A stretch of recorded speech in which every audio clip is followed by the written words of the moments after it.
थी जो उसे परेशानी में डालने वाली थी, उसे अपनी सुंदरता पर बहुत गर्व था।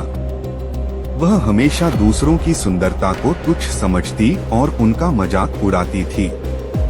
एक दिन एक बूढ़ी महिला राजमहल में आई और उसने राजकुमारी से पानी मांगा। राजकुमारी ने उस महिला को देखकर ठहाके लगाते हुए कहा, इतनी क्रूर, क्या तुम्हारे पास पानी खरीदने की भी ताकत नहीं है? वह बूढ़ी महिला कोई और नहीं बल्कि एक शक्तिशाली जादूगरनी थी जो गरीबों की मदद करने के लिए बदल कर आई थी। राजकुमारी का मजाक सुनकर जादूगरनी बहुत क्रोधित हुई और उसने कहा, तुम्हारे इस अभिमान ने तुम्हें अंधा बना दिया है। अब तुम उसी रूप में जियोगी जैसा तुम दूसरों को समझती हो। इतना कहते ही जादूगरनी ने राजकुमारी को श्राप दे दिया। राजकुमारी की सुंदरता एक पल में गायब हो गई और वह एक बदसूरत कुरूप स्त्री बन गई।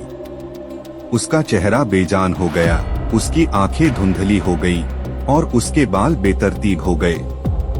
अब वह खुद को पहचान भी नहीं पा रही थी। राजकुमारी ने रोते हुए जादूगरनी से माफी मांगी और कहा, मुझे माफ कर दीजिए, मैं अपनी गलती मानती हूँ। मैंने अभिमान में आकर आपकी अवहेलना की। जादूगरनी ने कहा, इस श्राप से छुटकारा पाना आसान नहीं होगा, लेकिन एक तरीका है। जब तक तुम अपने हृदय में दूसरों के लिए सच्चा प्रेम और सम्मान नहीं लाओगी और अपने कार्यों से यह सिद्ध नहीं करोगी, तब तक तुम्हारी सुंदरता वापस नहीं आएगी। राजकुमारी ने ठान लिया कि वह अपने अभिमान को छोड़कर लोगों की मदद करेगी और सच्चे दिल से सबका सम्मान करेगी। अगले दिन से ही उसने राजमहल छोड़ दिया और गांव में रहने लगी। वह गरीबों की सेवा करने लगी, बीमारों की देखभाल की और जरूरतमंदों की मदद की। धीरे धीरे उसके व्यवहार में परिवर्तन आने लगा और लोग उसकी दयालुता की प्रशंसा करने लगे।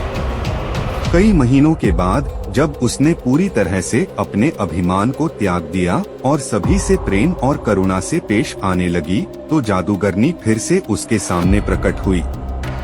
उसने कहा, तुमने सच्चे हृदय से अपनी गलती सुधारी है। अब मैं तुम्हें तुम्हारी सुंदरता वापस देती हूँ। राजकुमारी की सुंदरता फिर से लौट आई, लेकिन अब वह न केवल बाहर से सुंदर थी बल्कि अंदर से